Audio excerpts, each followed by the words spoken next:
तो अभी हम लोग आ चुके हैं बिल्कुल हमारे नॉर्मल स्क्रीन के ऊपर। एंड दोस्तों आज के दिन की अगर हम लोग बात करें, बहुत ही कमाल का परफॉर्मेंस, बहुत सारे स्टॉक्स, बहुत सारे सेक्टर एंड एंटायर बाजार में भी हम लोग को देखने को यहाँ पे मिल चुका है। खास करके हम लोग यहाँ पे कह सकते हैं G20 ने जो कमाल यहाँ पे किया है, लिटरली बाजार में हम लोग को धमाल मचते हुए देखने को यहाँ पे मिल चुकी है। ठीक है, बहुत सारी उम्मीद की किरणें क्रिएट होते हुए देखने को मिल रहे, बहुत सारे कॉन्ट्रैक्ट, फ्यूचर ओरिएंटेड कॉन्ट्रैक्ट्स में हम लोग को अच्छी खासी तेजी देखने को यहाँ पे मिल चुकी है। एंड सबसे पहले तो शुरुआत हमारे बाजार से ही होते हुए देखने को मिल गई। सो आज के दिन की बात करें, फॉर्मेलिटी के हिसाब से आपको पता ही है, निफ्टी ने तो 20,000 का भी लेवल बीच में यहाँ पे क्रॉस किया था। ठीक है, तो कमाल का परफॉर्मेंस देखने को मिला। बट सबसे ज्यादा फोकस किस पे था आज? यस, जो G20 बैठक में कुछ सेक्टर्स के नाम हम लोगों के सामने आते हुए देखने को मिले थे। ठीक है, तो उन स्टॉक्स में कैसा रिएक्शन रहेगा ये देखने के लिए सबसे ज़्यादा हम लोगों को मतलब इंटरेस्ट था। ठीक है, तो उसमें अगर देखा गया तो सबसे पहले फोकस तो रेलवे स्टॉक्स के ऊपर था। देखिए, किसी भी इंडिविजुअल कंपनी का नाम नहीं लिया गया है। ठीक है, सिर्फ इतना ही पता है कि हाँ, रेलवे से रिलेटेड बहुत बड़ा डेवलपमेंट होते हुए देखने को यहाँ पे मिल जाएगा कि अमेरिका, देन UAE की बात करें, सऊदी अरब की बात करें, हमारे भारत की अगर हम लोग बात करें। ठीक है, एंड उसी के साथ साथ ये जो रेलवे कनेक्टिविटी यहाँ पे रहने वाली है, ये यूरोप तक कनेक्ट यहाँ पे करेंगे। उसके बीच में इजराइल आएगा, उसको भी लेकर चलेंगे, जॉर्डन को भी लेकर चलेंगे। ऐसे बहुत सारे मल्टीपल देश को यहाँ पे हम लोग कनेक्ट करने वाले हैं। ठीक है, इंडिया कैसे कनेक्ट करेगा, भारत कैसे कनेक्ट करेगा मिडल ईस्ट को? तो yes, by way of port. So rail की बात करें, पोर्ट की बात करें, इसके चलते अल्टीमेटली होगा क्या? बिजनेस।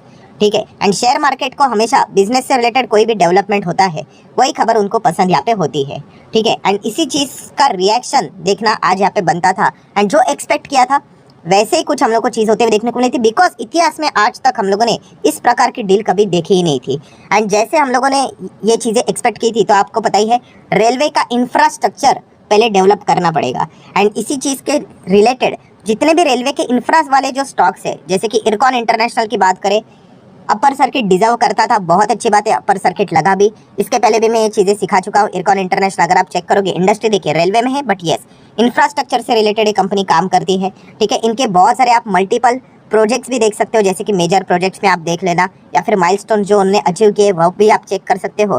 सो ये प्रोजेक्ट में अब ये आने वाले समय में ये जो आप लोगों को इंटरनेशनल प्रोजेक्ट्स कुछ देखने को मिल रहे हैं, यस, इसमें ये मिडल ईस्ट का प्रोजेक्ट भी हम लोग को शायद से जुड़ते हुए देखने को मिल जाएगा। देखिए, मैंने वर्ड्स इस्तेमाल किया शायद, क्योंकि किसको क्या प्रोजेक्ट मिलेगा ये किसी को पता नहीं है। बट हाँ, ये चीज़ें इतना तो पक्का पता चल गई कि इंडिया का इन्वॉल्वमेंट, भारत का इन्वॉल्वमेंट मिडल ईस्ट में तो ज़रूर यहाँ पे रहेगा रेलवे सेक्टर्स के द्वारा। तो इंफ्रा से रिलेटेड शायद से इन कंपनीज का नाम सामने बाद में आ सकता है। अभी आएगा नहीं आएगा वो तो भविष्य की बात है। सिमिलर वे RVNL, ये भी स्टॉक 16-17% दमदार भागते हुए देखने को यहाँ पे मिल चुका है। ये भी कंपनी अगर हम लोग देखेंगे, रेलवे इंफ्रास्ट्रक्चर से रिलेटेड काम करते हुए देखने को मिल जाती है। सो हम लोग जरूर कह सकते हैं दोस्तों, गोल्डन डेज रेलवे सेक्टर पे आते हुए देखने को यहाँ पे मिल चुके हैं। ठीक है, एंड इसी का फायदा ये रेलवे स्टॉक्स को मिलते हुए देखने को यहाँ पे मिल रहा है। देन अगर हम लोग बात करेंगे, इन सभी चीज़ों को करने के लिए पैसा चाहिए, फंडिंग चाहिए, तो IRFC की ओर से फंडिंग भी होते हुए देखने को यहाँ पे मिल जाएगी। सो इस चीज़ के चलते IRFC में भी सर्किट लगते हुए देखने को यहाँ पे मिल चुका है। हालांकि IRFC में अगर आप जा रहे हो तो एक वार्निंग तो लेके चलना पड़ेगा। यस, कभी भी OFS यहाँ पे आ सकता है, बट जैसे मैंने कहा कि OFS मतलब कोई तबाही, कोई बर्बादी नहीं होती, वो तो अभी मजबूरी हो जाती है कि आपको वही करना ही है, 75-25 का रेशो मेंटेन करना है, उस हिसाब से करना पड़ेगा। बट हाँ, ये भी बात पक्की है कि OFS लाने के लिए उनके पास और भी टाइम है, 2024 तक भी वो रुक सकते हैं। ठीक है, तो ये भी पॉइंट आप लोगों को पता होना चाहिए। सो तब तक क्या मजे ही चल रहे हैं यहाँ पे रेलवे स्टॉक्स में। देन अगर आप चेक करोगे रेलटेल, ठीक है, कनेक्टिविटी से रिलेटेड, तो यहाँ पे 5-6% की तेजी, छोटा मोटा तेजी एंटायर सेक्टर में देखने को मिला, इसलिए इसमें भी अच्छा परफॉर्मेंस देखने को मिल रहा है। एंड देन दोस्तों अगर आप देखोगे IRCTC में 1% की गिरावट। ऐसा क्यों हो रहा है? यस, अगर आपको बिजनेस समझ में आता है तो ये मैं ऑलरेडी आप लोगों को 2 वीडियो शायद से कल परसों भी हो चुके थे कि इसका बेनिफिट IRCTC को अनफॉर्चुनेटली नहीं मिलेगा, क्योंकि इनका बिजनेस ही वहाँ पे जाता ही नहीं है। ठीक है, सो इसलिए कहता हूँ कि अगर आप सिर्फ इतना ही देखोगे कि रेलवे लिखा है इसलिए भागना चाहिए, तो ऐसा नहीं होता है। धंधे को समझो, बिजनेस को समझो, आपके लिए मार्केट बहुत ईजी बन जाएगा। ठीक है, तो इस हिसाब से आप देख सकते हो IRCTC को कोई ऐसा बेनिफिट नहीं है, वो व्यापार वाली सारी चीज़ें वहाँ पे रहेगी। ठीक है, हाँ, अभी पोर्ट की बात की रेल के साथ साथ, तो पोर्ट में अगर देखा गया तो एक बहुत बड़ा दिग्गज स्टॉक है अदानी पोर्ट, तो वो भी 7% भागते हुए देखने को मिला है। हालांकि अदानी ग्रुप से रिलेटेड मैं ऑलरेडी आप लोगों को बोल चुका हूँ, हाँ, थोड़ा संभाल कर आप लोगों ने चलना चाहिए। ट्रेडिंग ठीक है इन्वेस्टमेंट के हिसाब से, क्योंकि जैसे जैसे इलेक्शन करीब आते चला जाएगा, बहुत कुछ पॉलिटिक्स खेला जाएगा, जिसमें अगर देखा गया तो यस, ये ग्रुप को वो जरूर यहाँ पे बार बार टारगेट करते रहेंगे। तो ये भी पॉइंट जरूर दिमाग में रखकर आप लोगों ने आगे जाना है, क्योंकि हम क्या करते हैं, तेजी आ जाती है, हम लोग सारी चीज़ें भूल जाते हैं। तो ऐसा भूलना नहीं है, संभल कर चलना है, बस इतना ही आप लोगों को कहना चाहूँगा। सो ठीक है दोस्तों, जैसे हम लोगों ने एक्सपेक्ट किया था कि रेलवे शेयर्स का परफॉर्मेंस हो सकता है, वैसा ही कुछ देखने को मिला। देखिए रेलवे कंपनीज देखा गया ना, तो और भी आपको बहुत सारी कंपनियां देखने को मिल जाएगी। टिटागोर वैगन भी है, टैक्समैक की अगर हम लोग यहाँ पे बात करें, ऐसे बहुत सारे कंपनीज है। ठीक है, आप चाहो तो और भी कंपनीज को स्टडी यहाँ पे कर सकते हो। हाँ, बट मेजर फोकस आप इंफ्रा से जुड़े हुए जो कंपनीज के ऊपर रखोगे, वहाँ पे बेनिफिट ज़्यादा हो सकता है। मतलब क्या है कि रेलवे भागने के लिए पहले तो सारी चीज़ों का निर्माण तो करना पड़ेगा। ठीक है, आपको प्रॉपरली इंफ्रास्ट्रक्चर डेवलप करना पड़ेगा। ठीक है, रोड्स की बात करें, देन उसी के ऊपर पटरियाँ डालनी पड़ेगी, इलेक्ट्रिफिकेशन की जरूरत पड़ेगी, तो वो करना पड़ेगा। बहुत सारे काम रहते हैं, उसके बाद रेलवे भागेंगे। तो इसलिए इंफ्रा वाले कंपनीज में हम लोग को ज़्यादा जोश देखने को मिल रहा है। बट अगेन रिपीट करना चाहूँगा, मुझे पता है मैं बहुत रिपीट करता हूँ, बट ये दिमाग में चीज़ लेकर चलना, किसी को भी ऑर्डर कुछ मिला नहीं है। हाँ, ये मिल सकता है, ये भविष्य में हो सकता है, इसी के ऊपर ये स्टॉक भागते हुए देखने को मिल रहा है। बट मार्केट ऐसा ही चलता है कि भविष्य में जाके बड़े अनाउंसमेंट हो जाएगा कि हाँ, इस कंपनी को मान लीजिए 50,000 करोड़ का ऑर्डर मिला, तो शायद से वो इतना नहीं भागे, पहले से ही भाग रहे। देखिए मार्केट पहले इसको फैक्टर करके चलता है। ठीक है, ये पॉइंट भी पता होना चाहिए। अभी किसी के दिमाग में ये चीज़ आएगी, सर मान लीजिए कि अगर किसी और कंपनी को अगर कुछ ऑर्डर मिला, तो फिर भी मान लीजिए, तो क्या हो जाएगा, गिरावट हो जाएगी। सिंपल एज दैट, लोग फटाफट पैसा निकाल लेंगे। बट इसका अर्थ ये नहीं होता है कि ये कंपनियां रास्ते पे आ जाएंगी। हमारा खुद का ही इंडिया का अगर हम लोग बात करें, इंटरनल भारत की बात करें, इतने सारे प्रोजेक्ट्स यहाँ पे पेंडिंग है, तो आज नहीं तो ये कंपनियां अच्छा परफॉर्मेंस यहाँ पे देने ही वाली थी। बस इनको कॉन्ट्रैक्ट्स यहाँ पे मिलते रहना चाहिए, एंड बाकी और कोई रेलवे से रिलेटेड प्लेयर्स है भी नहीं। तो ये पॉइंट भी आप लोगों ने दिमाग में, मतलब निवेश करने से पहले दिमाग में यहाँ पे रखने हैं।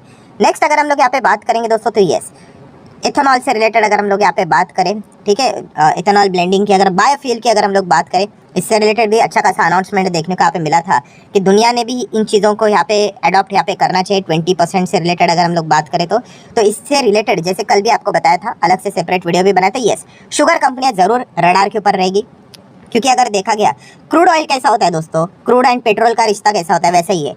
जैसे कि ये क्रूड ऑयल है, ठीक है, क्रूड ऑयल यहाँ पे जाता है रिफाइनरी में। ठीक है, रिफाइनरी में सब कुछ प्रोसेस होकर क्या बनता है, पेट्रोल डीजल हम लोग को मिलते हुए देखने को मिल जाता है। सेम वही चीज़ यहाँ पे भी है कि शुगर, क्रूड ऑयल के बदले शुगर रहेगा, शुगर यहाँ पे जाएगा, वो सारी चीज़ें बची हुई रहेगी। वो हम लोग को जो एथेनॉल से रिलेटेड जो प्लांट्स रहते हैं, वो वहाँ पे जाते हुए देखने को मिलेंगे, एंड उससे रिलेटेड हम लोग को सारी चीज़ें यहाँ पे ईंधन के रूप में यहाँ पे इस्तेमाल होते हुए देखने को मिलेगी। वो मिक्स करके यहाँ पे इस्तेमाल करेंगे, तो यही चीज़ देखने को मिलने वाली है। सो सिमिलर वे शुगर से रिलेटेड जो सारी, सिर्फ शुगर ही नहीं, बहुत सारे बाकी की भी चीज़ें देखने को मिलेंगी। हाँ, तो उसी से रिलेटेड, एथेनॉल से रिलेटेड हम लोग को सारी चीज़ें, बायोफ्यूल से रिलेटेड सारी चीज़ें होते हुए देखने को मिलेंगी। एंड जैसे एक्सपेक्ट किया था, शुगर कंपनीज में भी आज हरा भरा परफॉर्मेंस यहाँ पे हो सकता है। तो आप देख सकते हो अच्छा खासा हरा भरा परफॉर्मेंस शुगर कंपनीज में भी बहुत कुछ हद तक देखने को मिल रहा है। जैसे कि आप देख सकते हैं Shri Renuka sugar, then AID Parry की बात करें, बजाज हिंदुस्तान की बात करें, द्वारिकेश शुगर की बात करें, त्रिवेणी इंजीनियरिंग, ग्लोबल स्पिरिट की बात करें, दालमिया भारत शुगर की बात करें। ठीक है, सभी ने अच्छा खासा परफॉर्मेंस यहाँ पे दिखाया है। देन एक छोटी कंपनी जो आपको स्टडी करने के लिए बताई थी, बन्नारी अमन शुगर्स की बात करें, तो शुगर कंपनीज में ठीक ठाक परफॉर्मेंस देखने को यहाँ पे मिल चुका है। देन अगर हम लोग बात करें, जैसे आपको बताया था कि यस, एथेनॉल से रिलेटेड ये सारी चीज़ें, उसके लिए प्लांट भी चाहिए, प्रोसेस सारी चीज़ें करने के लिए। ठीक है, तो इसके लिए प्राज इंडस्ट्री का काम तो वही है। तो इस चीज़ के चलते यहाँ पे हम लोग को ज़्यादा तेज़ी भी देखने को यहाँ पे मिल चुकी है। सिर्फ तेज़ी देखकर किसी भी स्टॉक में मत जाना दोस्तों, पहले समझो कि वो बिजनेस आपको समझ में आ रहा है कि नहीं, वरना भविष्य में क्या होगा कि सरकार कोई भी, मतलब प्लस माइनस वाली खबरें अगर लेके आ जाती है, हमें पल्ले ही नहीं पड़ेंगे कि पॉजिटिव खबर है कि नेगेटिव खबर है। एंड अगर पॉजिटिव है तो किस हद तक, ठीक है, पॉजिटिव के लिए इतना कोई दिखता नहीं है, बट अगर नेगेटिव है तो किस हद तक उसके ऊपर नेगेटिव इंपैक्ट पड़ेगा, ये देखना भी उतना ही इक्वली इंपॉर्टेंट रहता है। ठीक है, इसलिए वॉरेन बफेट जी ने भी कहा है कि जो बिजनेस आपको समझ में नहीं आता है, वहाँ पे ना जाओगे तो भी चल जाएगा।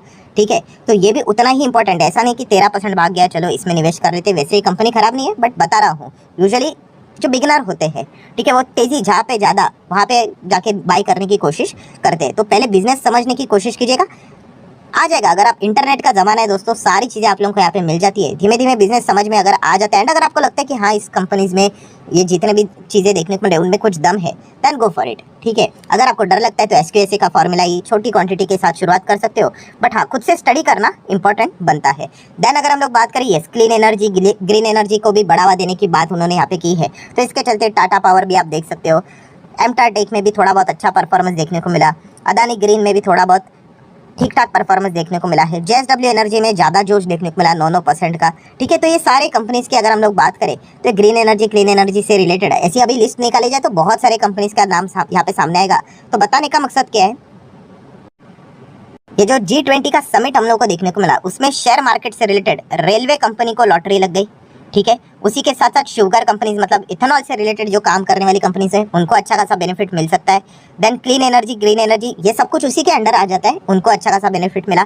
सिर्फ रेलवे नहीं, रेलवे के साथ साथ पोर्ट की भी कनेक्टिविटी होगी, बट पोर्ट से रिलेटेड मेजरली एक ही कंपनी बाजार में देखने को मिल जाती है। बाकी वो दूसरा पोर्ट है वो ठीक ठाक स्टॉक है, इसमें कुछ ज़्यादा हम लोग को परफॉर्मेंस देखने को नहीं मिलता है। सो ये कुछ ऐसे स्टॉक्स थे जो कि हम लोग यहाँ पे कह सकते हैं खास करके G20 समिट के चलते इनको बहुत अच्छा खासा बेनिफिट अनाउंसमेंट से रिलेटेड होते हुए देखने को मिला है।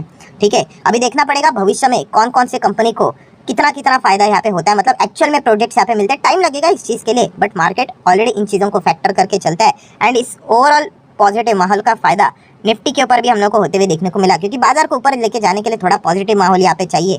ठीक है, तो उसका भी सहारा लेकर बाजार 20,000 को भी फर्स्ट टाइम यहाँ पे टच किया है। सो बहुत ही कमाल का माहौल बनते हुए देखने को यहाँ पे मिल चुका है। एंड देखा गया लॉन्ग टर्म के हिसाब से एकदम, अगर आपका नजरिया बहुत ही लॉन्ग टर्म का है तो ऐसे बहुत सारी चीजें हम लोगों को यहाँ पे होती हुई देखने को मिलेगी। इसलिए तो विदेश के इन्वेस्टर यहाँ पे निवेश करने के लिए इतना इंटरेस्ट दिखा